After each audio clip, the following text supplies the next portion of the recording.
കൊല്ലം ഓച്ചിറയിൽ രാജസ്ഥാൻ സ്വദേശിനിയായ 14-കാരിയെ തട്ടിക്കൊണ്ടുപോയി. ഓച്ചിറയിൽ കളിമൺ വിഗ്രഹ വിൽപ്പന നടത്തുന്ന കുടുംബത്തിലെ കുട്ടിയെയാണ് തട്ടിക്കൊണ്ടുപോയത്. സംഭവത്തിൽ ഓച്ചിറ പോലീസ് അന്വേഷണം ആരംഭിച്ചു. ശ്യാം ദേവരാജ് ചേരുന്നു. ശ്യാം, ഈ തട്ടിക്കൊണ്ടുപോയവരെക്കുറിച്ചുള്ള വിവരങ്ങൾ പോലീസിന് ലഭ്യമായിട്ടുണ്ടോ? എന്താണ് ഇത്തരത്തിൽ ഒരു സംഭവത്തിന് പ്രകോപനം? ഇന്നലെ രാത്രിയോടുകൂടിയാണ് ഈ 13-കാരിയെ കാണാതായത്. കൊല്ലം ഓച്ചിറയിൽ നിന്നാണ് കാണാതായത്. ഓച്ചിറയ്ക്ക് സമീപം തെരുവോരത്ത് ടെന്റ് കിട്ടിയാണ് ഇവർ താമസം. രാജസ്ഥാൻ സ്വദേശികളാണ് ഈ പെൺകുട്ടിയുടെ കുടുംബം. ഇവർ ഏറെ നാളായി ഇവിടെ കളിമൺ പ്രതിമകൾ ഉണ്ടാക്കി നിർമ്മിച്ച് വിറ്റ് ഉപജീവനം നടത്തുന്നവരാണ്.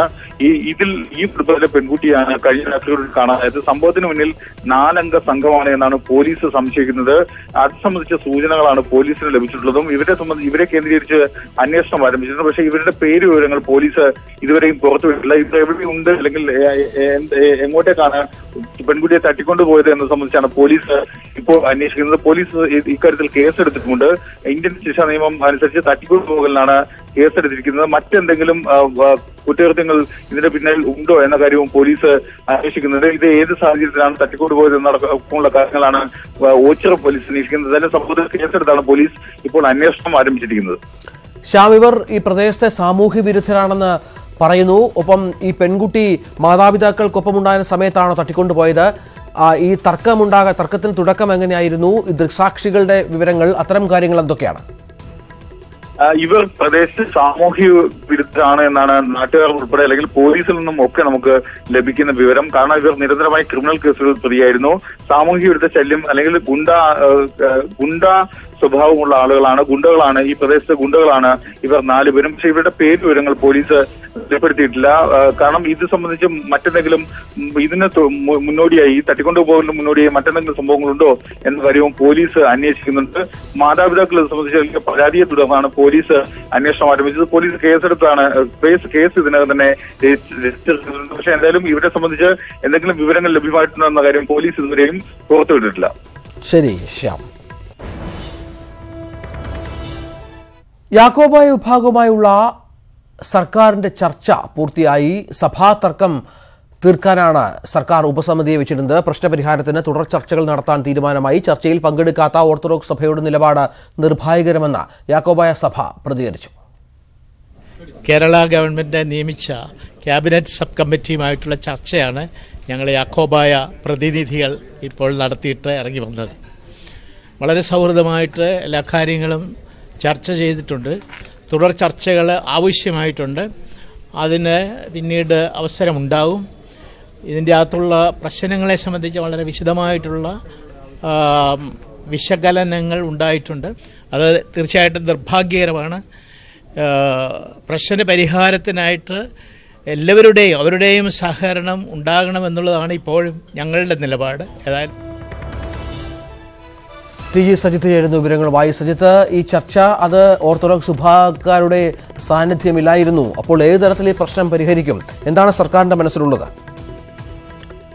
രഞ്ജിത്ത്, പ്രശ്ന പരിഹാരമായിട്ടില്ല. കൃത്യമായ ഒരു പരിഹാര മാർഗവും നിർദ്ദേശിക്കപ്പെട്ടിട്ടില്ല. ഇതിൽ രഞ്ജിത്ത് സൂചിപ്പിച്ച പ്രധാന പ്രശ്നം നിലനിൽക്കുകയാണ്. കാരണം ഇതിലെ പ്രധാന കക്ഷിയായ ഓർത്തഡോക്സ് വിഭാഗം ചർച്ച തന്നെ ബഹിഷ്കരിച്ച സാഹചര്യമുണ്ട്. ഈ ഒരു സാഹചര്യത്തിൽ യാക്കോബായ സഭ ഉച്ചയ്ക്ക് ശേഷമുള്ള ചർച്ചയിൽ പങ്കെടുത്തു. ചർച്ച പൂർത്തിയായിരിക്കുന്നു. സർക്കാർ അവരോട് ആവശ്യപ്പെട്ടത് ഈ പ്രശ്നപരിഹാരത്തിന് ചില നിർദ്ദേശങ്ങൾ മുന്നോട്ട് വെക്കാനാണ്. ഒപ്പം തന്നെ അവരുടെ കൈവശമുള്ള രേഖകൾ, ഓർത്തഡോക്സ് വിഭാഗത്തിന്റെ വാദങ്ങൾക്ക് അവർ ഉന്നയിക്കുന്നതിന് അത്തരം വാദങ്ങൾ കാരണമായ രേഖകൾ മുന്നോട്ട് വെക്കാൻ ആവശ്യപ്പെട്ടു. ഈ രേഖകളും സർക്കാരിന് സമർപ്പിച്ചിട്ടുണ്ട്. ഇതിന്റെ അടിസ്ഥാനത്തിൽ ഇനി തുടർ ചർച്ചകൾ നടത്താനാണ് തീരുമാനം. പക്ഷേ ഓർത്തഡോക്സ് സഭയുമായി സർക്കാർ ഏത് നിലപാട് ഇനി മുന്നോട്ടെടുക്കുമെന്നതാണ് നിർണായകം. ഒരുപക്ഷെ ഓർത്തഡോക്സ് സഭാ നേതൃത്വത്തെ നേരിട്ട് കണ്ട് കാര്യങ്ങളിൽ ഒരു പ്രശ്നപരിഹാരത്തിനായിരിക്കും സർക്കാരിന്റെ അടുത്ത് നീക്കം. ഇക്കാര്യത്തിൽ കൂടുതൽ വ്യക്തത ഉണ്ടാവേണ്ടതുണ്ട്. ഇപ്പോൾ ഇരു വിഭാഗം സഭകൾക്കിടയിലും സമാധാനം കാംക്ഷിക്കുന്ന തരത്തിലുള്ള ഒരു സമിതി പ്രവർത്തിക്കുന്നുണ്ട്. ഈ സമിതിയുമായുള്ള ചർച്ച ഇപ്പോൾ നടക്കുകയാണ്. അതിനുശേഷമായിരിക്കും ഇക്കാര്യത്തിലുള്ള സർക്കാർ നിലപാടിൽ കൂടുതൽ വ്യക്തത ഉണ്ടാവും. ശരി സജിത്ത്.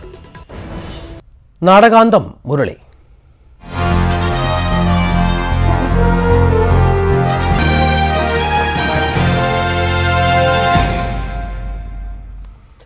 വടകരയിൽ ശക്തമായ രാഷ്ട്രീയ പോരിന് അരങ്ങൊരുക്കി കെ മുരളീധരൻ കോൺഗ്രസ് സ്ഥാനാർത്ഥി.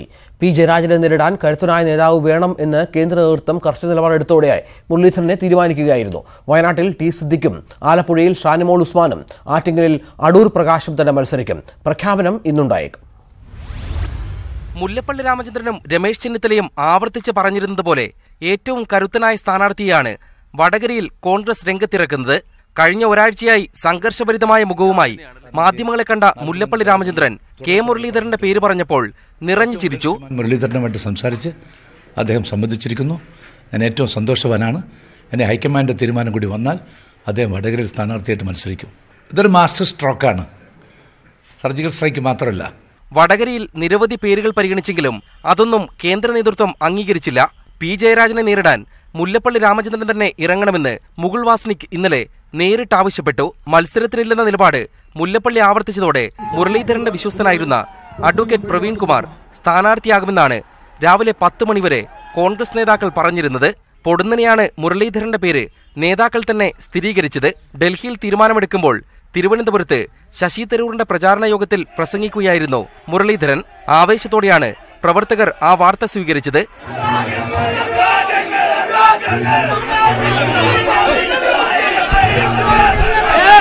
രാഷ്ട്രീയത്തിൻ്റെ പ്രതിനിധികളാണ് മറുഭാഗത്ത് നിൽക്കുന്നത്. ഈ ഭാഗത്ത് ജനാധിപത്യം നിലനിർത്തണമെന്ന് ആഗ്രഹിക്കുന്നവർ ഒരു ഭാഗത്ത് നിൽക്കുന്നു. അങ്ങനെയൊക്കെ വന്ന സമയത്ത് ഇതൊരു ചലഞ്ചാണ്. ഇത് UDFൻ്റെ സിറ്റിംഗ് സീറ്റാണ്. ഈ രണ്ട് കാര്യങ്ങളിലും പൂർത്തീകരിക്കുക എന്നുള്ള ഒരു ലക്ഷ്യത്തിന് വേണ്ടി എന്നോട് പാർട്ടി ആവശ്യപ്പെട്ടു. ഇതോടെ കോൺഗ്രസ് സ്ഥാനാർത്ഥി പട്ടിക പൂർണ്ണമായി. വയനാട്ടിൽ ടി സിദ്ദിഖും ആലപ്പുഴയിൽ ഷാനിമോൾ ഉസ്മാനും ആറ്റിങ്ങലിൽ അടൂർ പ്രകാശും സീറ്റ് ഉറപ്പിച്ചിരുന്നു. കോൺഗ്രസ് സ്ഥാനാർത്ഥി നിർണയ ചർച്ചകളുടെ പതിവ് കേന്ദ്രം ഡൽഹി കേരള ഹൌസ് ആയിരുന്നു. എന്നാൽ ഇക്കുറി മുല്ലപ്പള്ളി രാമചന്ദ്രന്റെ ഡൽഹി സുനേഹരി ബാഗിലെ 1-ാം നമ്പർ വസതി കേന്ദ്രീകരിച്ച് നടന്ന മാരത്തോൺ ചർച്ചകൾക്കും പിരിമുറുക്കങ്ങൾക്കുമാണ് ഒടുവിൽ അറുതിയാകുന്നത്. ക്യാമറമാൻ KP ധനേഷിനൊപ്പം M ഉണ്ണികൃഷ്ണൻ, ന്യൂസ് 18, ഡൽഹി. വടകരയിലെ കെ മുരളീധരന്റെ സ്ഥാനാർത്ഥിത്വത്തിൽ നിർണായകമായത് പാണക്കാട് ഹൈദരലി ശിഹാബ് തങ്ങളുടെ ഇടപെടൽ. സ്ഥാനാർത്ഥി ദുർബലനായാൽ മലബാറിലെ UDFന് അടിതെറ്റുമെന്ന ആശങ്ക ലീഗ് പങ്കുവച്ചു. ലീഗ് അടക്കമുള്ള ഘടകകക്ഷികളിൽ നിന്നും സമ്മർദ്ദം വന്നതോടെയാണ് മുരളീധരൻ വഴങ്ങിയത്. സംഘർഷഭരിതമായ മുഖവുമായി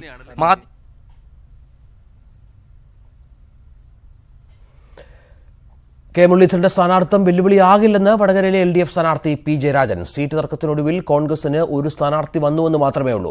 മറ്റു ചലനങ്ങളൊന്നും മുരളീധരൻ ഉണ്ടാക്കില്ലെന്നും പി ജയരാജൻ പറഞ്ഞു. കോൺഗ്രസിന്റെ തമ്മിലടിക്ക് ശേഷം ഒരാളെ അവർ കണ്ടെത്തിയിരിക്കുന്നു എന്നതല്ലാതെ അതിന് വലിയ പ്രാധാന്യമൊന്നും ഞാൻ കണക്കാക്കുന്നില്ല. കഴിഞ്ഞ 2 തവണയും ഇവിടെ വിജയിച്ചയാളാണല്ലോ KPCC പ്രസിഡന്റ് മുല്ലപ്പള്ളി രാമചന്ദ്രൻ. അദ്ദേഹത്തിനേക്കാളും കരുത്തനായിട്ടുള്ള ആളായിട്ട് വേറെ ആരും ഇല്ലല്ലോ. അദ്ദേഹം രക്ഷപ്പെട്ടു എന്നാണ് കോൺഗ്രസ്സുകാർ തന്നെ പറയുന്നത്. UDFോ BJPയോ ആഗ്രഹിക്കുന്ന അജണ്ടക്കനുസരിച്ച് പ്രചാരവേല നടത്താൻ ഞങ്ങൾ ഉദ്ദേശിക്കുന്നില്ല. കെ മുരളീധരന്റെ സ്ഥാനാർത്ഥിത്വത്തിൽ അഭിമാനമെന്ന് പത്മജ വേണുഗോപാൽ. ജയവും തോൽവിയുമല്ല വിഷയം. പലരും മടിച്ചു നിന്നപ്പോൾ ധൈര്യപൂർവ്വം മത്സരിക്കാൻ മുരളീധരൻ സന്നദ്ധത അറിയിച്ചു. കെ കരുണാകരന്റെ മകനാണ് താനെന്ന് കെ മുരളീധരൻ കാണിച്ചു തന്നുവെന്നും പത്മജ പറഞ്ഞു.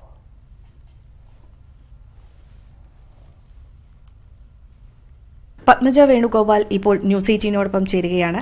കെ മുരളീധരനെ വടകരയിൽ സ്ഥാനാർത്ഥിയായി നിശ്ചയിച്ചിരിക്കുകയാണ്. എന്താണ് ഇപ്പോൾ തോന്നുന്നത്?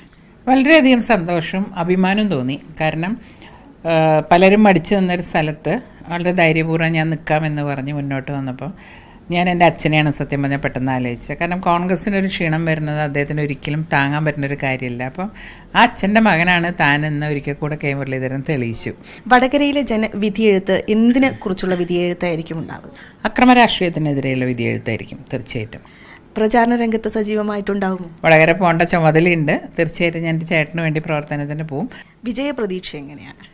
വിജയപ്രതീക്ഷ 100%. ഈ സ്ഥാനാർത്ഥിത്വം കൊണ്ട് അഭിമാനിക്കുന്നു എന്നാണ് പത്മജ വേണുഗോപാൽ പറയുന്നത്. ക്യാമറമാൻ നിധിനോടൊപ്പം സുവി വിശ്വനാഥൻ, ന്യൂസ് 18, തൃശൂർ.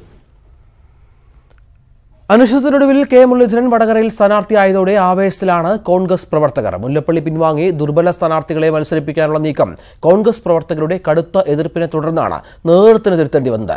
കെ മുരളീധരന്റെ സ്ഥാനാർത്ഥിത്തെ RMPയും സ്വാഗതം ചെയ്തു.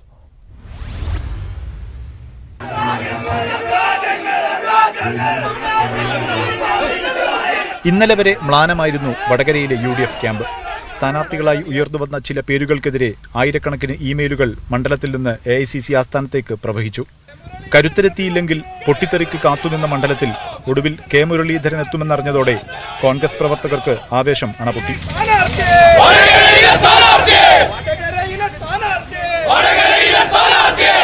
പ്രതിസന്ധികൾ നേരിടാൻ മനക്കരുത്തുള്ള നേതാവിനെയാണ് ലഭിച്ചതെന്ന് KPCC നിർവാഹക സമിതി അംഗം ഐ മൂസ. ഇത് ഞങ്ങളുടെ വിജയമാണ്, ഈ നാടിന്റെ വിജയമാണ്, സമാധാനം ആഗ്രഹിക്കുന്ന ആളുകളുടെ വിജയമാണ് വരാൻ പോകുന്നത്. വടകരയിൽ കോൺഗ്രസ് ദുർബല സ്ഥാനാർത്ഥികളെ പരിഗണിക്കുന്നതറിഞ്ഞ് ആശങ്കയിലായ RMPക്കും ആശ്വാസം. അങ്ങേറ്റം സന്തോഷകരമാണ് മുരളീധരന്റെ സ്ഥാനാർത്ഥിത്വം പ്രഖ്യാപിച്ചത്. മുരളീധരന്റെ വരവ് സമീപ മണ്ഡലങ്ങളിലും നേട്ടമാകുമെന്നാണ് കോൺഗ്രസ് കണക്കുകൂട്ടൽ. കെ മുരളീധരന്റെ വരവോടെ വടകരയിലെ കോൺഗ്രസ് പ്രവർത്തകരുടെ നിരാശ ആവേശത്തിന് വഴിമാറിയിരിക്കുന്നു. പി ജയരാജനെ പേടിച്ച് നേതാക്കൾ ഒളിച്ചോടിയെന്ന വിമർശനം കേൾക്കാതെ പ്രചരണത്തിനിറങ്ങാമെന്ന ആശ്വാസത്തിലാണ് വടകരയിലെ കോൺഗ്രസ് പ്രവർത്തകർ. വടകരയിൽ നിന്നും ക്യാമറമാൻ വിനോദ് കുമാറിനൊപ്പം മുഹമ്മദ് ഷഹീദ്, ന്യൂസ് 18. കാസർഗോഡ് കോൺഗ്രസ് ക്യാമ്പിലെ പൊട്ടിത്തെറിക്ക് താൽക്കാലിക പരിഹാരം. DCC പ്രസിഡന്റ് ഹക്കീം കുന്നിലും സ്ഥാനാർത്ഥി രാജ്മോഹൻ ഉണ്ണിത്താനും തമ്മിലുള്ള തർക്കം KPCC ഇടപെടലിനെ തുടർന്ന് പരിഹരിച്ചു. കാസർഗോഡ് DCC പ്രസിഡന്റിനെതിരെ കടുത്ത നിലപാടാണ് സ്ഥാനാർത്ഥി രാജ്മോഹൻ ഉണ്ണിത്താൻ സ്വീകരിച്ചത്. കാസർഗോഡ് എത്തിയതു മുതൽ തന്നിഷ്ടപ്രകാരം പരിപാടികൾ നിശ്ചയിച്ച ഹക്കീം കുന്നിലിന്റെ സമീപനത്തിൽ എതിർപ്പ് പ്രകടിപ്പിച്ച ഇന്നത്തെ പ്രചാരണ പരിപാടികളിൽ നിന്നും ഉണ്ണിത്താൻ മാറി നിന്നിരുന്നു. ഉച്ചഭക്ഷണം പോലും കഴിക്കാൻ അനുവദിച്ചില്ലെന്ന് ഉണ്ണിത്താൻ നേതാക്കളോട് പരാതിപ്പെട്ടു. ഇന്നലെ ഭക്ഷണം കഴിക്കാൻ പറ്റിയില്ല, ഒരു മിനറൽ വാട്ടർ പോലും നിങ്ങൾക്ക് തരാൻ പറ്റിയില്ല.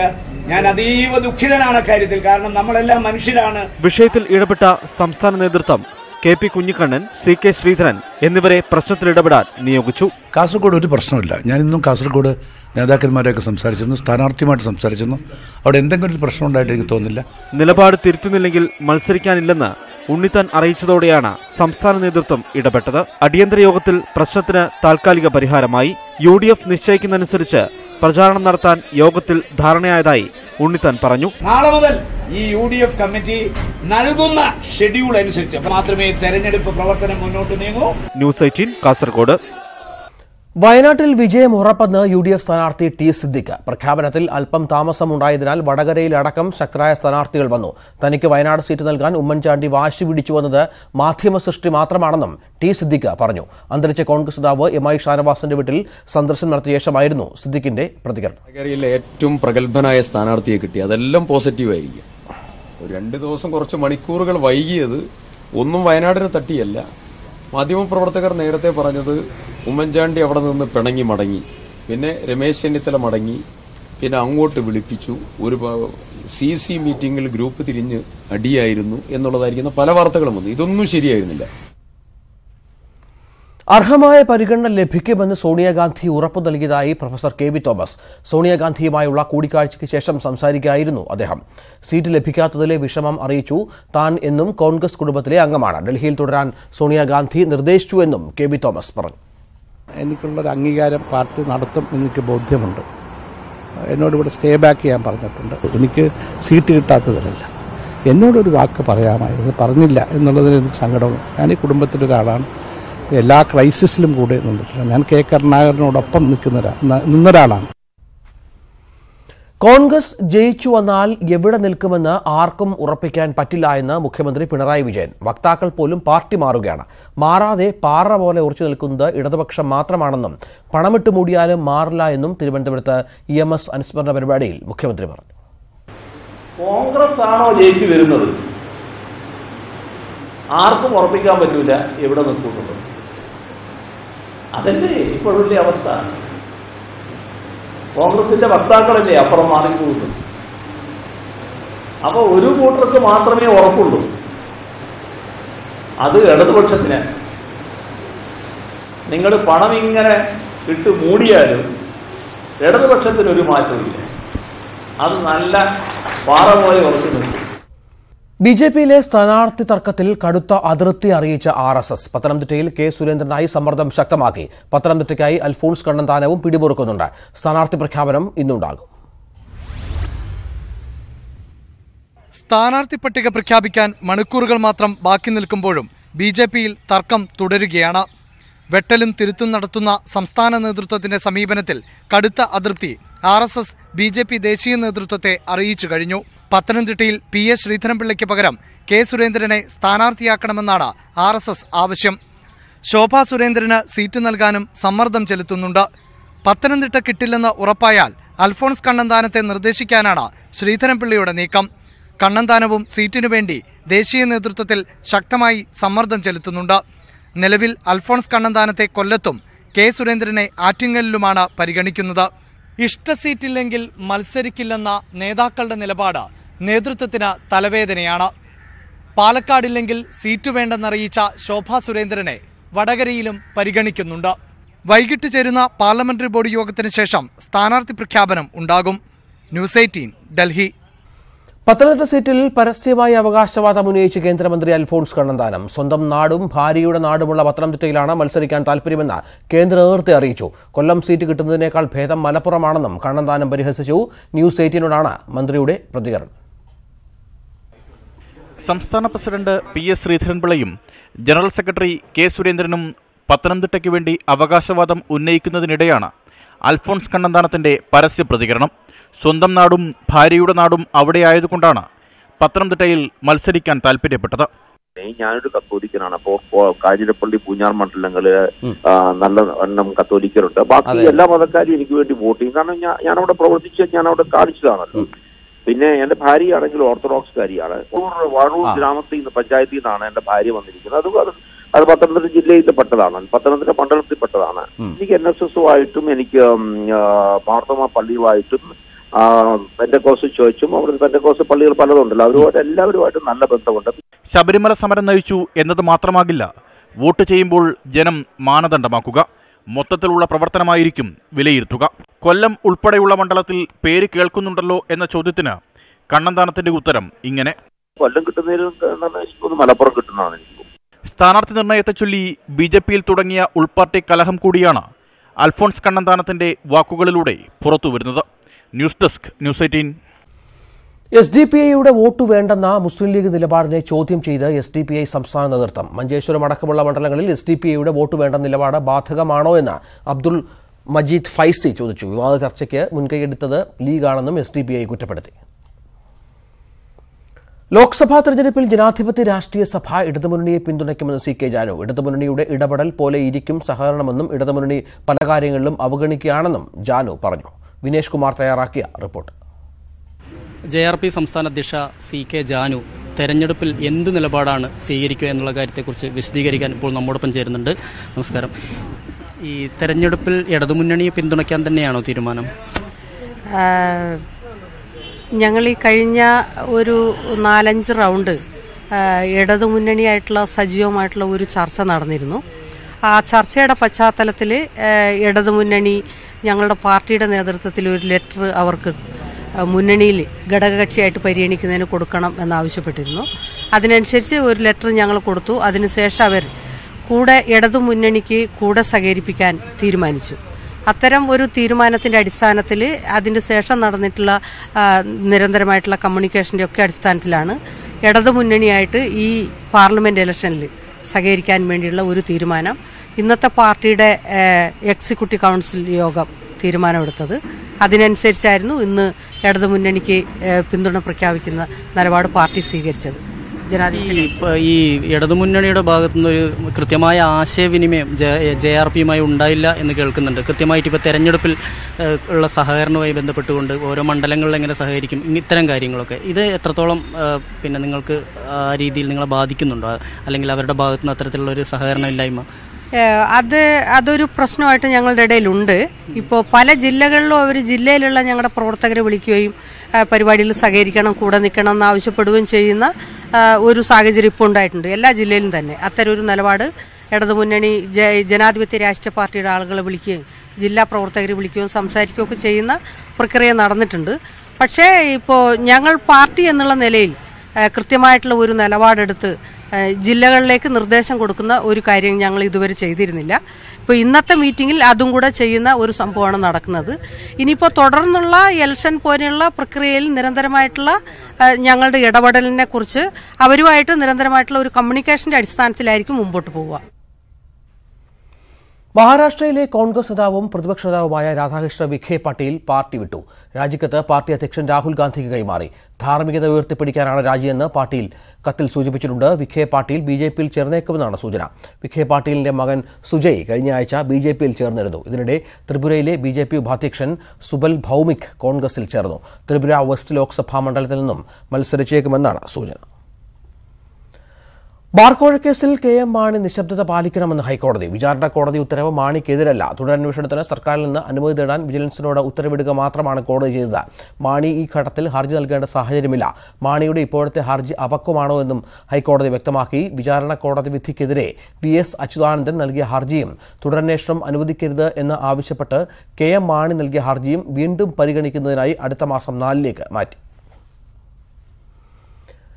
കാർഷിക വായ്പകൾക്ക് സർക്കാർ പ്രഖ്യാപിച്ച മൊറട്ടോറിയം തെരഞ്ഞെടുപ്പ് പെരുമാറ്റച്ചട്ടത്തിൽ കുരുങ്ങി. മന്ത്രിസഭ തീരുമാനമെടുത്തെങ്കിലും സർക്കാർ ഉത്തരവ് ഇറങ്ങാൻ വൈകിയതാണ് പ്രതിസന്ധിയായത്.